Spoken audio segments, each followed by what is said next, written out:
profesi wartawan itu adalah profesi yang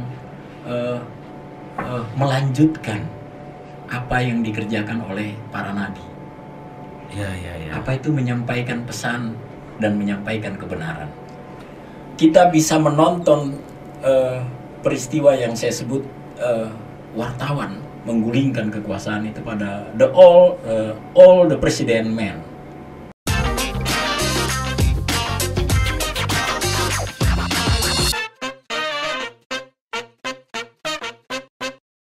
Halo sahabat, welcome back to di acara kami podcast Rakyat News. Di bintang tamu kali ini kita kehadiran sosok yang ternyata banyak memberikan inspirasi untuk kita semua. Dia adalah seorang dosen dan punya pengalaman selama 30 tahun di dunia jurnalistik. Selanjutnya kita tanya bagaimana kabar Pak. Boleh mungkin diperkenalkan kepada halayak. Iya. Siapa sih sosok yang menjadi bintang tamu malam hari ini?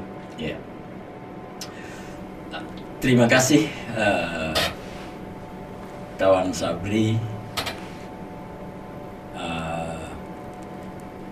Saya merasa terhormat ya, diberi kesempatan duduk di ruang podcast ini, di ruang redaksi Rakyat News.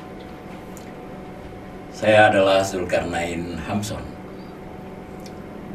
Sehari-hari sekarang saya bekerja sebagai seorang dosen. Dan sebagai dosen, saya dapat tugas tambahan. Dulu saya sebagai humas.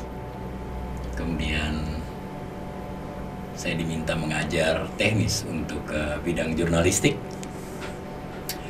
Dan pada saat Februari 2019 saya dilantik menjadi wakil rektor 4 bidang kerjasama, humas dan inovasi.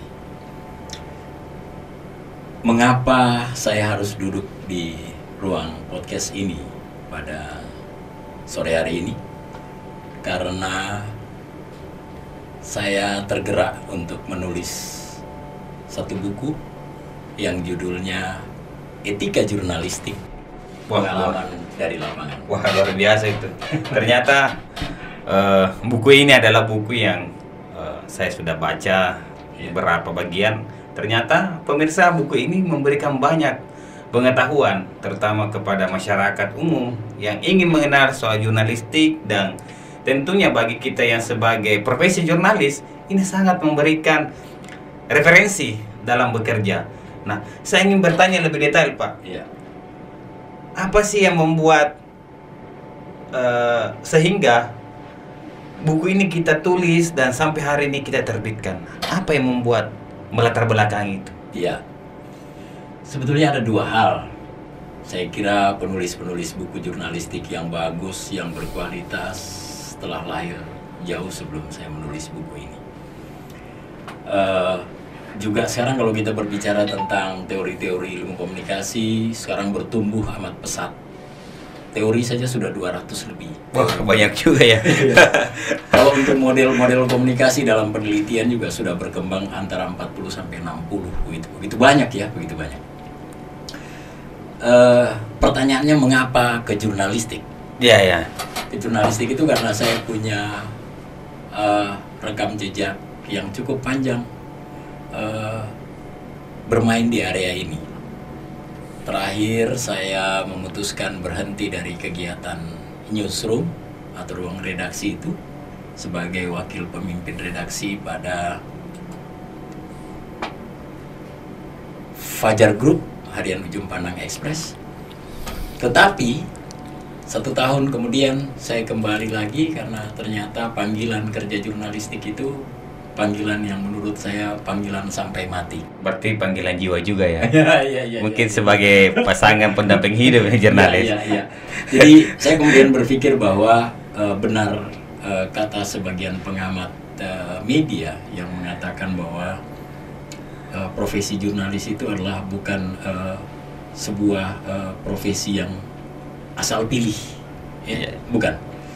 Profesi wartawan atau pekerja media itu memang profesi yang dipilih dengan sengaja karena talenta ada bakat dari dalam, kemudian ada ketajaman intuisi, ketajaman intuisi, ada kemampuan analisis, kemudian ada kepandaian mengorek informasi dari narasumber, lalu di sana ada kesabaran. Ada kesabaran. Komplit juga ya seorang profesi jurnalis. Ada keuletan, ulet betul itu. Seorang wartawan itu lah orang-orang yang ulet, dan ada ketekunan. Dan yang terakhir itu ada harga diri yang tidak bisa dibeli. Nah, itu sahabat Rakyat News bahwa seorang jurnalis itu bukan profesi yang saya ingin jadi jurnalis, tetapi banyak yang mesti dia pahami, dan tentunya seorang jurnalis yang hebat pasti memiliki skill yang kemudian tidak kita dapatkan di profesi yang lain. Nah, saya ingin lebih spesifik lagi nih Pak. Saya sangat penasaran dengan buku Etika Jurnalistik, Pengalaman dari Lapangan. Ada beberapa bagian, boleh diceritakan kok bisa seorang wartawan menggulingkan suatu kekuasaan? Mungkin bisa dibagikan kepada betul. Pemirsa. Di Amerika pernah terjadi dua orang reporter ya, bukan wartawan ya. Reporter itu seseorang belum jadi wartawan. Dia masih disuruh mengumpulkan bahan-bahan berita, kemudian seniornya di kantor itu sebagai wartawan atau redaktur akan mengedit, mengedit naskah-naskah itu kemudian diterbitkan. Kita bisa menonton peristiwa yang saya sebut wartawan menggulingkan kekuasaan itu pada All the President Men. Film itu dibuat 1976. Sutradaranya itu Alan J. Pakula. Dia menggambarkan bagaimana seorang editor berhadapan dengan seorang reporter baru, dan tiba-tiba dia membawa sebuah rahasia negara, dan rahasia negara itu hampir semua penduduk Amerika ketika itu tidak menyangka bahwa dua reporter pemula ini akan menjatuhkan Presiden Amerika. Wah, ngeri juga ya. Kasus itu yang kita kemudian kenal dalam kajian-kajian jurnalistik kita di ilmu komunikasi disebut dengan skandal Watergate. Skandal Watergate itu di ujungnya seorang presiden Amerika ketika itu tiba-tiba menyatakan diri, saya mengundurkan diri, karena dua orang reporter itu berhasil membongkar skandal permainan keuangan, skandal korupsi pembiayaan anggaran negara yang dilakukan oleh presiden. Saya kira barangkali reporter ketika itu Bob Woodward, mantan marinir Amerika, tidak pernah menyangka, dia tidak pernah menyangka bahwa apa yang dia liput, apa yang dia tulis itu berakhir dengan sejarah Amerika, dan sampai hari ini tetap dikenal sebagai sebuah kekuatan media yang berhasil menggulingkan kekuasaan. Oke, saya tidak mau fokus ke soal itu saja. Kalau bisa kita minum kopinya dulu. Oh iya, oke. Iya. Diskusi kita ini lebih mengalir, dan kalau bisa saya kira korennya Pak. Saya kira itu barangkali persoalan yang menginspirasi, kasus yang menginspirasi saya. Ada juga kasus tentang bagaimana wartawan dibunuh. Dan dalam sejarah Republik kita ini ada kurang lebih, kalau tidak salah 11 atau 15 atau begitu yang terbunuh, dan hanya satu yang berhasil terungkap, itu pun dibawa ke persidangan. Dan saya kira barangkali inilah yang harus membuat kita semua, terutama masyarakat di luar sana, bisa memberi penghargaan pada profesi wartawan. Saya juga tergerak menulis buku ini karena saya mengingat pernyataan tokoh pers nasional Rosihan Anwar, pejuang, wartawan dan pejuang, yang menyebutkan bahwa wartawan itu memang pada akhirnya bernasib tragis, mati dalam keadaan miskin dan TBC, Dan saya kira barangkali kita perlu merenungkan profesi kita ini, karena sekalipun sekarang saya sebagai seorang akademisi, saya memastikan bahwa diri saya itu, dalam diri saya ini adalah seorang jurnalis. Berarti masih melekat ya, Iya, masih bahwa jiwa-jiwa jurnalis itu dengan profesi yang hari ini tetap Iya. melekat. Itulah buku ini kemudian saya tulis dan akhirnya diterbitkan oleh Galuh Patria di Yogyakarta, dibubuhi catatan oleh Alif Yokunandar, salah seorang kawan saya dulu di kampus dan juga wartawan. Ada beberapa hal yang mungkin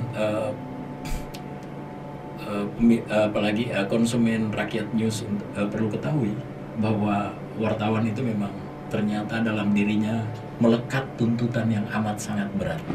Iya. Wartawan itu dituntut paham kode etiknya.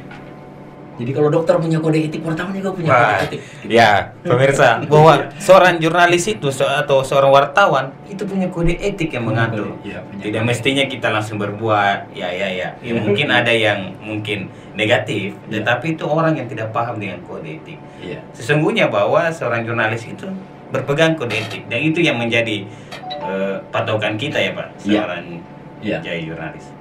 Itu dalam buku itu saya menulis tentang kepada wartawan, kepada teman-teman saya wartawan, mungkin masih selevel usia saya ataupun juga adik-adik saya, atau mungkin seusia anak saya. Sebagai seorang wartawan, berpeganglah pada kode etik. Wartawan juga itu harus punya kemampuan mencerna fakta dalam berita. Itu juga penting. Kemudian wartawan itu punya risiko hidup di negara yang mungkin akan dia dapati sebagai kehidupan dalam hukum rimba. Mungkin dipukuli, dikasari, dianiaya, dilecehkan, katakanlah begitu. Itu profesi yang membuat saya terus terang saja menangis. Dalam hati kecil saya itu, saya tidak bisa menerima kalau wartawan diperlakukan seperti itu. Dan saat ini Ya. banyakkan wartawan yang kena diskriminasi Pak. Iya. Sampai hari ini, dan terbukti dari 11 kasus wartawan yang tadi hanya satu orang yang Iya. kita dapat pelakunya. Ya.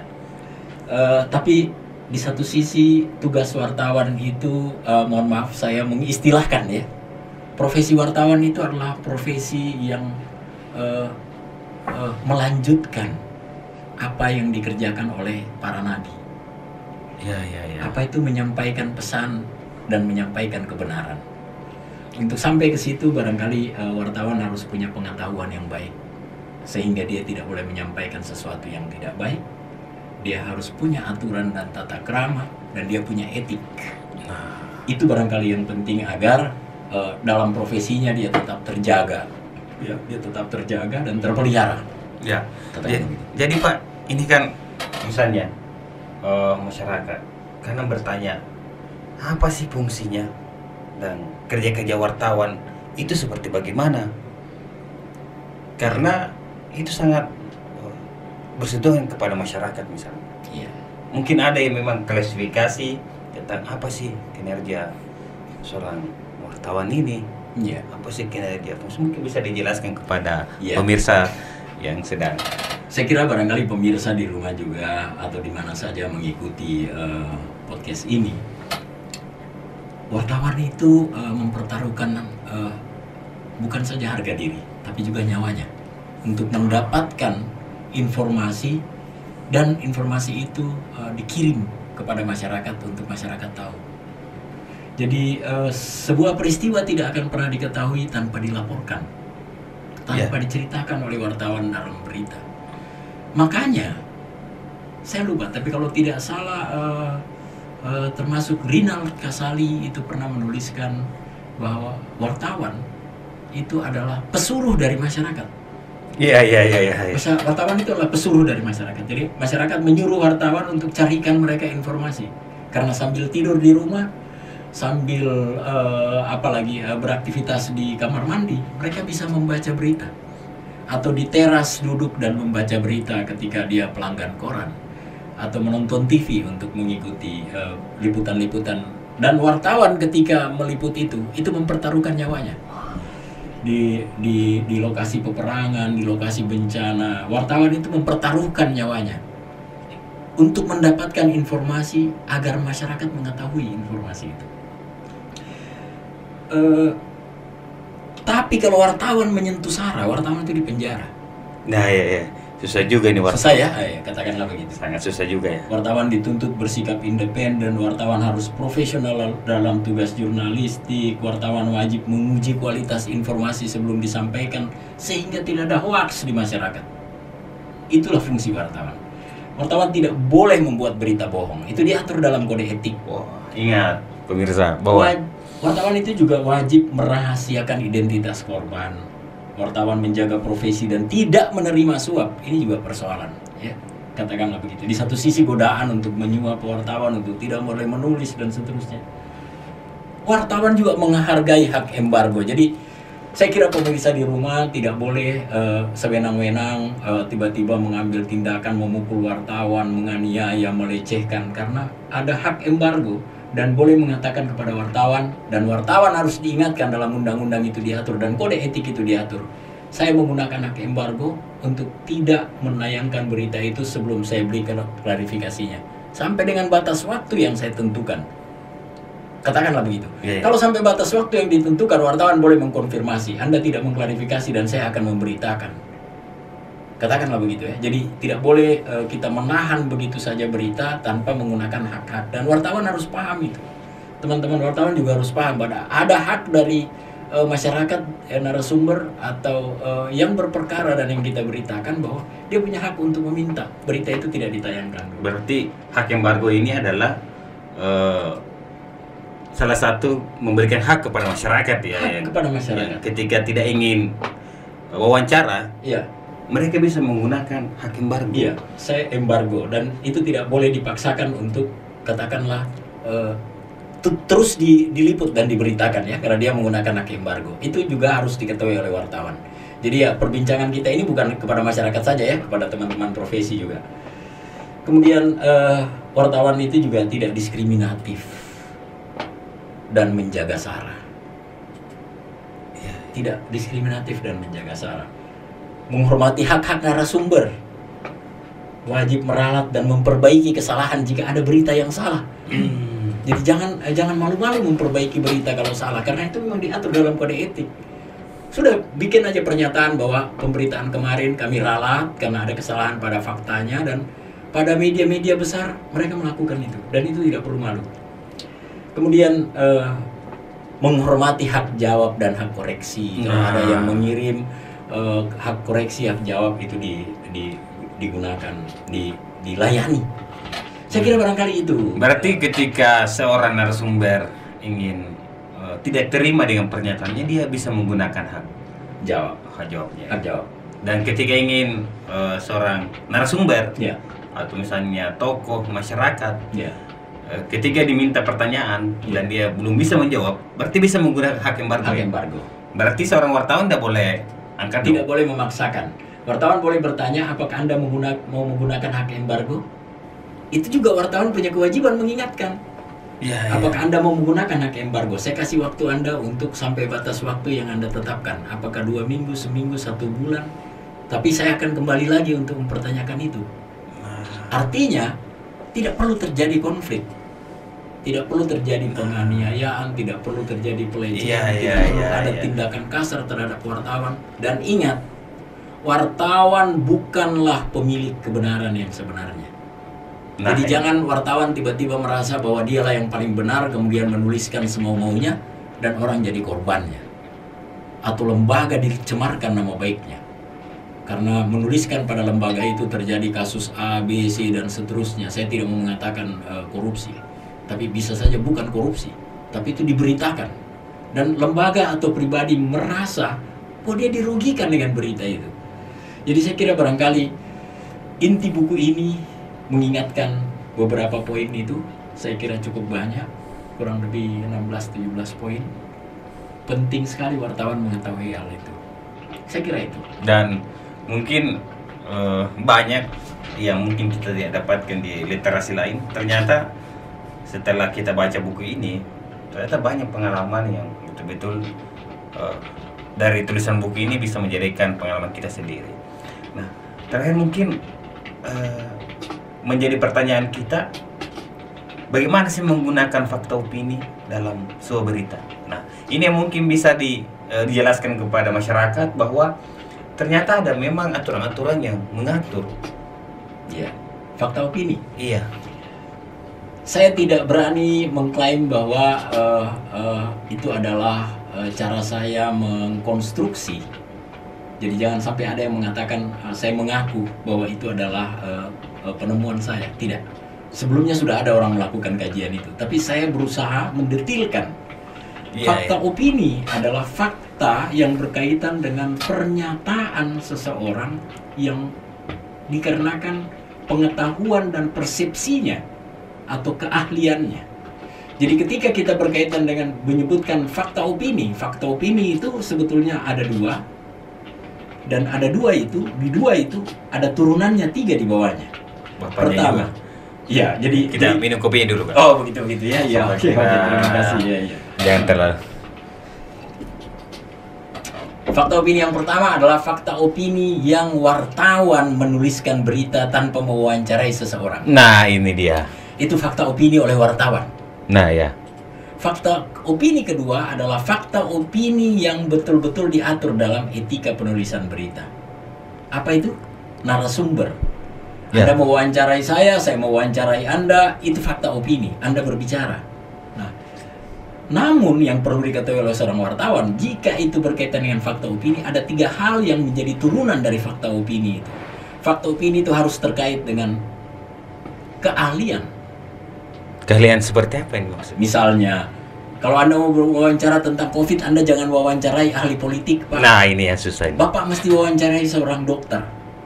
Sementara kalau Anda wawancarai dokter, Anda juga harus punya pengetahuan. Tidak semua dokter itu bisa diwawancarai tentang COVID. Betul. Karena boleh jadi dia dokter THT. Boleh jadi dia sebetulnya dokter ahli kandungan.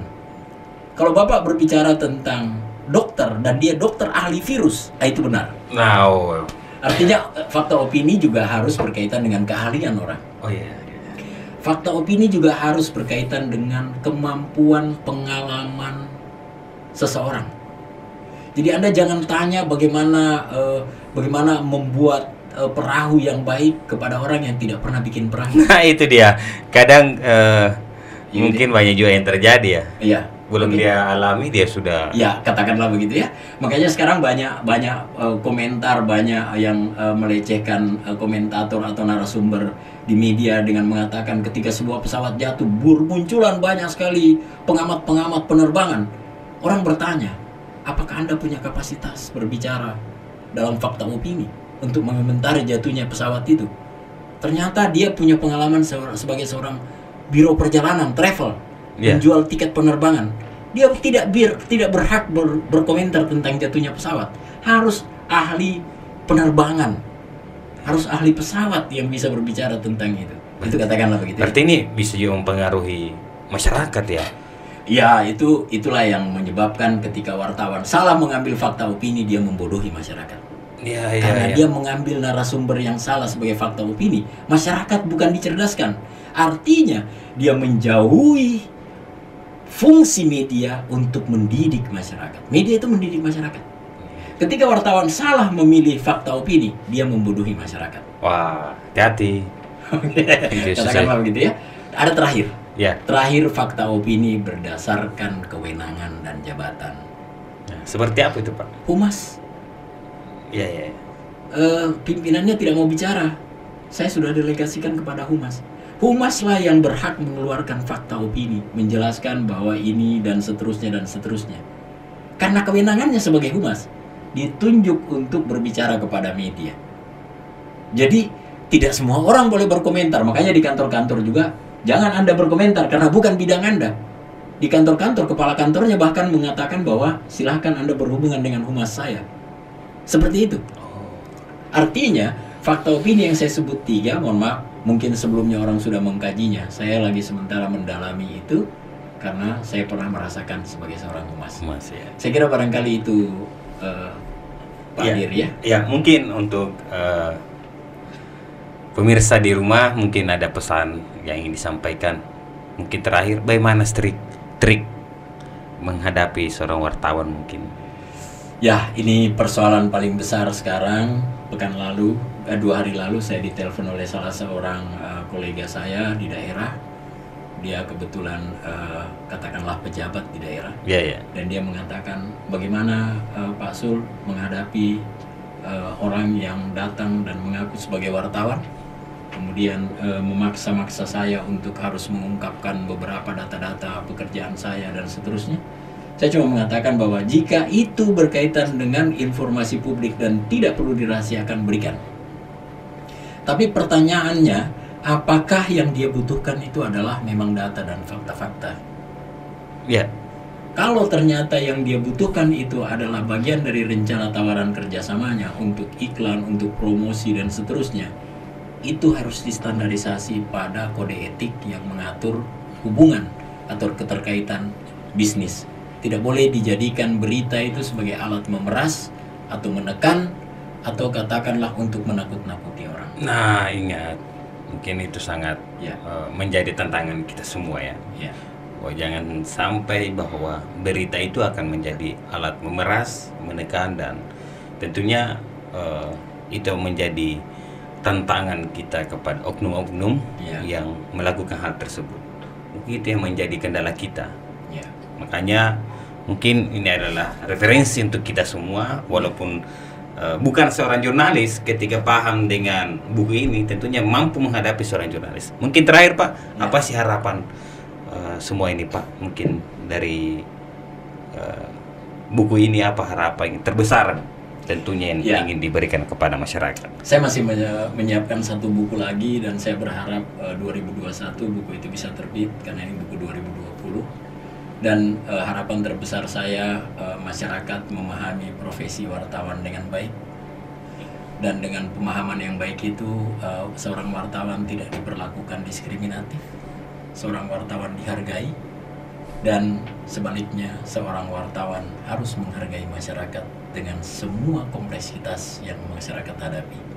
Wartawan tidak boleh picik, wartawan tidak boleh masa bodoh, wartawan tidak boleh memberitakan sesuatu yang membuat masyarakat terluka. Dan itu menurut saya masih butuh pengkajian, perdebatan panjang, diskusi panjang. Tapi intinya jadilah wartawan yang baik. Wartawan yang memahami kode etik, memahami undang-undang, dan wartawan yang menguasai atau merasakan denyut perasaan masyarakat seperti denyut perasaannya.